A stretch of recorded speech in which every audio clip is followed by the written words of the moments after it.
G'day and welcome to the show. I'm Neville Passmore. G'day, I'm Trevor Cochrane and we're the Garden Gurus. Now we've got a terrific show for you today. What are you up to, Nev? Well, I'm going to show you how to tame a huge suburban lawn with consummate ease. And having a lot of fun at the same time. You're right. Now look, the whole show is packed full of great advice, including local gardening advice, which is absolutely critical if you want to have success in your backyard. So sit back, relax and enjoy.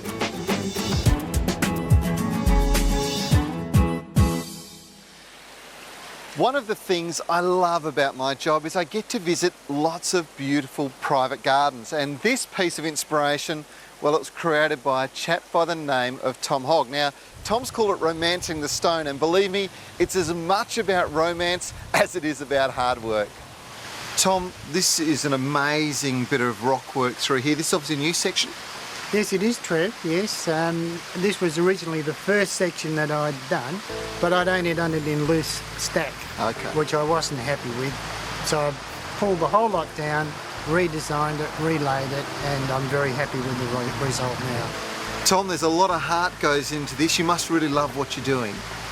Yes, I do, and I always used to say that when people asked me that question, Trev. Yeah. But 2 years ago, I reassessed that, and I thought, how in the heck can anybody enjoy working 40-degree heat in the middle of summer, these conditions so humid? Yeah. And I thought, no, it's the end result that I love. That's what I'm working towards. Well, I've got to tell you, mate, it's a pretty spectacular end result.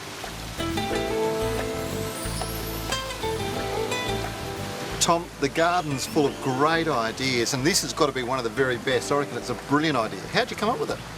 Well, I happened to spot it in a magazine, and that idea just got me, and I said, look, I've got to have one of those. I could just see that I could picture it here, and 8 days later I built it. 8 days. And now we enjoy it.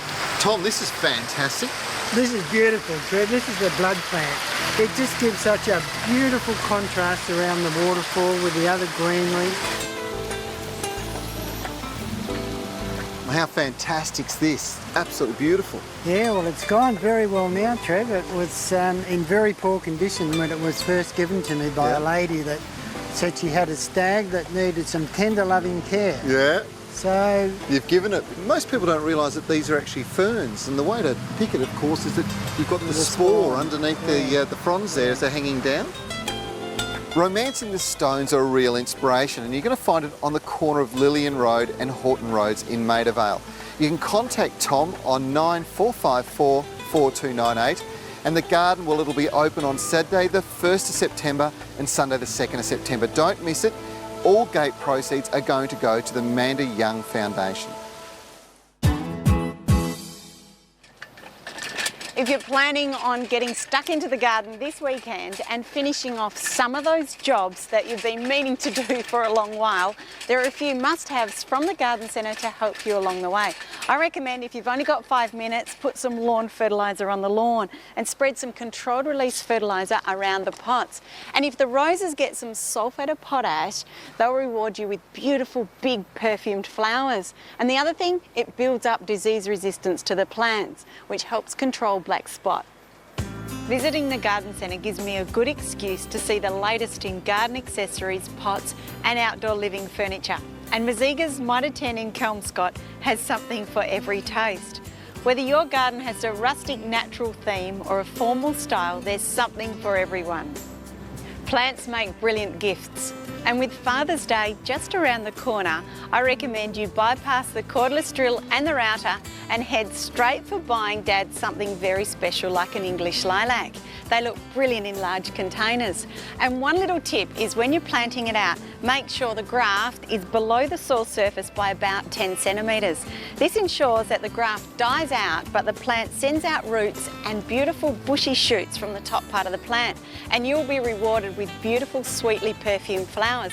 And to add just a little bit of colour at this time of the year, why not fill the top of the pot up with some polyanthus? There are many small gardening tips that will help you save every drop of water you can. One of the easiest ones is mass planting garden beds. If you place plants close together, as they grow up, it shades the soil from the sun, therefore reducing evaporation and keeping moisture in the soil. The team at Mazegas can advise you on saving water, garden design, and just as importantly, advice on installing and maintaining your reticulation system. It's a proven fact that a quality reticulation system with drippers uses less water than if you watered by hand. With such a huge range of fruit trees, I can't help but be inspired to add to my home orchard. All these trees will extend the cropping time and the amount of fruit I'm going to get. Now, I don't think this pear tree is going to fit, so I'll take advantage of Mazegas home delivery service. If you want more water-saving tips or garden advice, why not join our online club, where you can get your gardening questions answered by the gurus. Join up this month, name 2 of our presenters, and you'll go into the draw to win a Fiskars tool hamper valued at over $200. A little bit later in the show, a prickly story with a soft centre. And after the break, the lazy gardener's guide to keeping the lawn in tip-top condition from the comfort of your green chariot.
A grassed area this large has the potential to turn you into what I call a lawn slave. And there's a couple of alternatives. Number 1, you can get a contractor in to do the whole lot for you. Number 2, well, just let me show you my method. This is a John Deere ride-on mower, and it's got the potential to turn hard work into a heap of fun and at the same time make you king of the green scene. Now, you might think this is going to cost you a bomb, but in fact this unit starts from $3,000. That's the equivalent of buying 2 cylinder mowers. But I have to say that the view from this seat is a whole lot better.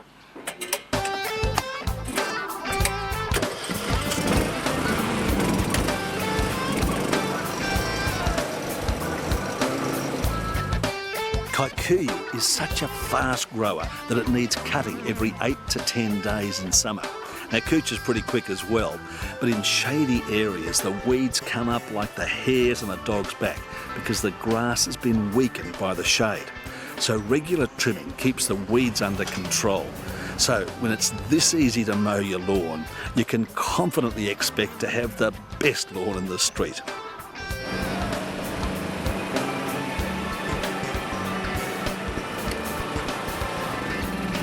Now, this is a little ripper.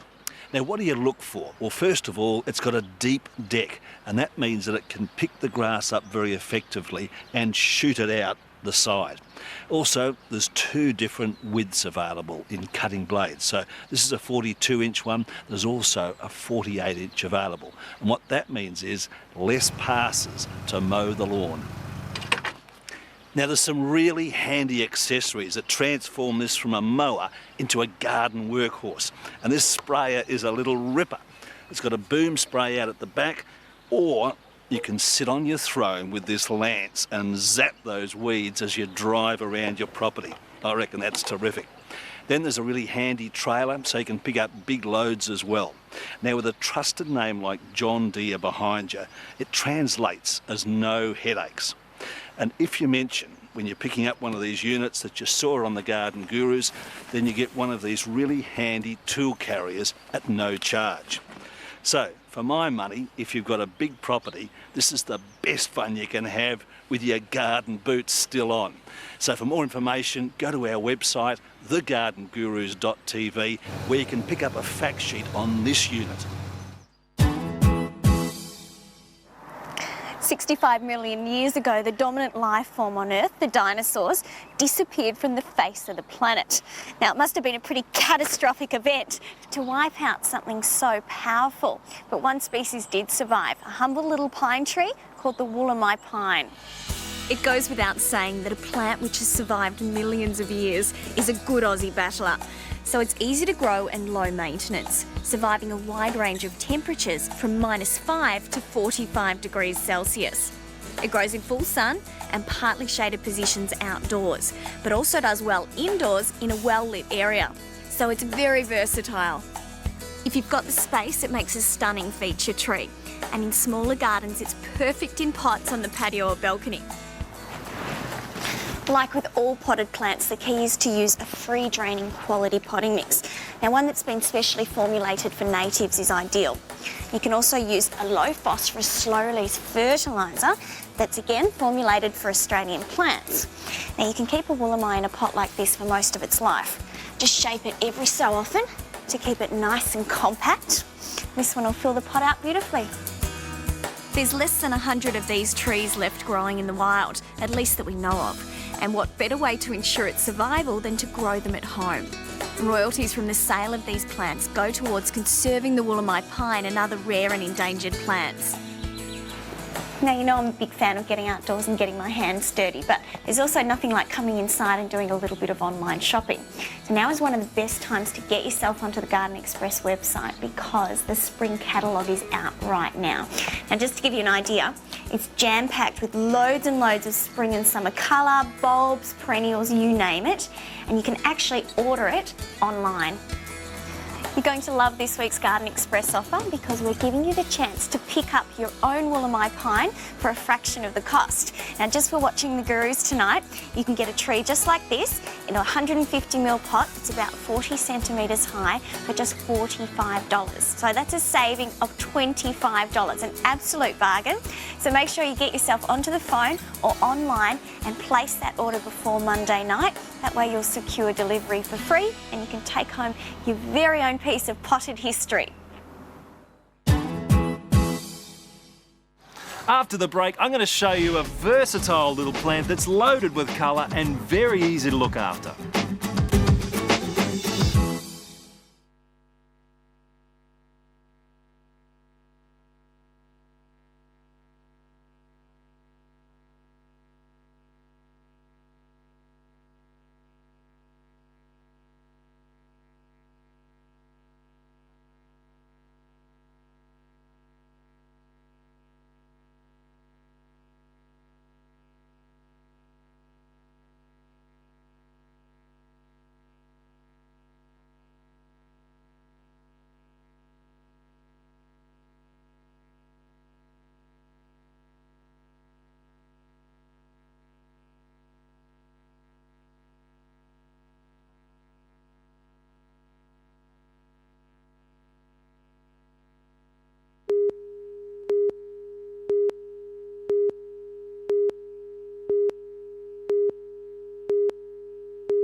With summer just around the corner, a few things come to mind. Sun, surf and bindi eyes. Now, the council does a pretty good job of controlling bindi eyes in parks and beach reserves, but you still get a few here and there, and they're very nasty when you tread on them. However, in your own back garden, there's no excuse for them at all. There's a few tricks to keeping your lawn weed-free, and yep, you guessed it, weeding is one of them. Now, the big thing is to get onto the weeds straight away, dealing with them as soon as they appear, preventing them from becoming a hideous infestation, which becomes an absolute nightmare. Now, clearly spraying is a lot quicker and easier than hand weeding, and a great way to deal with those bad, naughty weeds like bindi eye, clover, creeping oxalis, and a whole range of nasty broadleaf weeds that are best put to sleep permanently. Bindi Eye in particular has the added annoying feature of those nasty spiky seeds, which is why now is such a good time to spray before they flower and then go into seed. Like with any spray or gardening product, you've got to read the instructions on the back to make sure it's suitable for your situation. And if it is, you can get this in the trigger pack, or you may want to go with the concentrate that you mix up in the watering can. One of the things that most people really struggle with in the garden is growing plants from seed.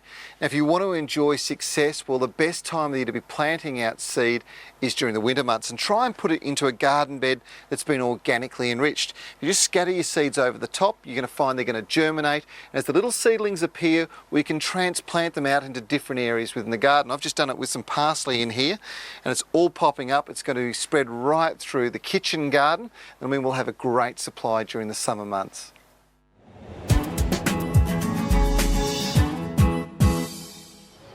You see them every winter bursting into brilliant bloom when a lot of other plants are fast asleep. They're incredibly versatile, and there's so many different ways you can use them in the garden. But the best thing is they need hardly any care and very little water to keep them looking great. They're a type of kalanchoe. Some people call them winter wonders, and they're at their best right through the cooler months and well into spring. Now, they're just perfect for potting up into a smart looking pot like this one, and you can move them about as you please wherever you need a good splash of colour. Now, they prefer a lovely sunny spot like this, but the good thing is you can take them inside for a week or two, no problems at all. They're just right for mass planting into troughs where they put on a great show. And if you need something colourful for a hanging basket, well, they're a top choice. Now, out in the garden, you use them just like you would a bedding plant, and when you group the colours together or even mix them up a bit, then wow, they put on an incredible show that's no fuss. And I say no fuss because these kalanchoes are actually a kind of succulent plant, which means they need very little water to keep them looking good. They're actually the most colourful, water-wise choice you'll find. As far as feeding goes, all they need is a little slow-release fertiliser in the spring. Something like a once-a-year feeder for roses will do the trick, and it'll give them all the nutrients they need in small doses over 12 months. Now, pests and diseases aren't a problem either. They really just look after themselves. As long as you can keep them out of the frost, well, they'll flower and perform for you year after year with hardly any effort. Now, another brilliant thing about these kalanchoes is they're so easy to propagate. It's just a matter of taking little tip cuttings like this. You've got to get rid of these flowers as well, just like that. And then start to take away some of these excess leaves at the side, just so you've got a couple left at the top. Now, you can put something like that into some potting mix or some seed raising mix. They'll throw out some roots very easily, and next year you'll have a heap of these little colourful babies to put on a brilliant show. So there you have it, the kalanchoe Winter Wonder. It's a tidy, compact plant that's versatile, water-wise, easy care, and full of colour from winter through to spring. They're in your nurseries now and well worth getting hold of. After the break, how easy it is to get hooked on the cacti bug.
Oh, look, yum. I just love the taste and the smell of basil. And even though basil hates the cold and dies off in winter, as soon as it thinks about getting warm again, you can start to sow it. Now, one of these ready-to-go basil kits makes it so easy to sow your basil seeds indoors, keep them somewhere well lit, and then they're ready to go outside as soon as the weather's warm enough. Start by pouring seed raising mix into the pot and then sprinkling the basil seeds on top. Cover lightly and water gently. Keep the pot in a warm spot, make sure it doesn't dry out, and in a few weeks you'll have small plants like this. Basil loves lots of fertiliser, so start feeding the baby plants from the very beginning with a liquid plant food that will get straight into their leaves. Feeding every 2 weeks will keep them growing really well. And then when the plants are big enough, they can go into one of these Tuscan Edge herb pots, and you'll have basil ready to pick indoors or out. And my final tip for today, if you end up with so much basil you can't use it all, then wrap some in some plastic wrap, put it in the freezer, and then you'll have basil flavour all year round. Hey, pesto! If you'd like to add dazzling winter colour this time of the year, well, it's pretty hard to go past sending up climbers over the top of things like this old tree trunk here. And this particular climber, well, it's very special. It's called the orange trumpet vine, Pyrostegia ignea. Now, it takes a while to establish, but once it's got its roots down into the ground, it takes off like crazy, covers just about anything, and then it adds this brilliant winter colour display. It's hard to go past. The world of plants is a fertile field for those that love to collect. Now, some plant families have got huge ranges of different varieties. Some are really easy to get your hands on. Others are so rare that you've got to travel to the far corners of the earth to find them. Now, this garden represents two major things. Number one, there's a love story going on in the background here. And number two, it's a selection of some of the weirdest drought-tolerant plants on the planet. Cacti have got some great tricks. Now, most cacti like to be in the shade. These fellas, Cleistocactus as they're called, actually provide their own shade. These fine hairs and prickles actually stop the sun's rays from getting directly through to the green part of the plant. Cacti, like the golden barrel, can slurp up vast quantities of moisture whenever it rains. However, too much is not a good thing. The central part of this plant has been rotted out, too much water going in there, and that stopped it from producing flowers and therefore one would think from reproducing. Well, not so. It's able to set these pups all the way around the outside, and those individuals can flower later on, so the species continues. One of the rarest cacti in Australia is the Carnegie.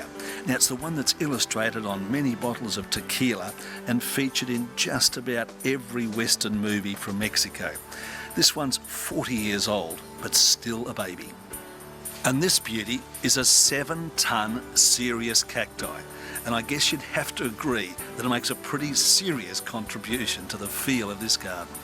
While these giant euphorbias mimic the shape, size and toughness of the candelabra cactus, they're actually completely unrelated. It's a fascinating example of how different plants from different continents adopt the same survival strategies. This swollen trunk Pachypodium from Madagascar could be described as a frangipani with attitude. It comes from the same family, has similar flowers and beautiful perfume, and that's where the similarity ends. Check out these vicious thorns. Now, that love story. Mike and his wife Emma toured the world looking for their beloved cactus. They found seed, brought them back here and grew this amazing collection of plants. Unfortunately, Emma passed away recently, so for Mike, this garden has become a living memorial. Now, it's also an inspiring collection of some of the prickliest characters on the planet.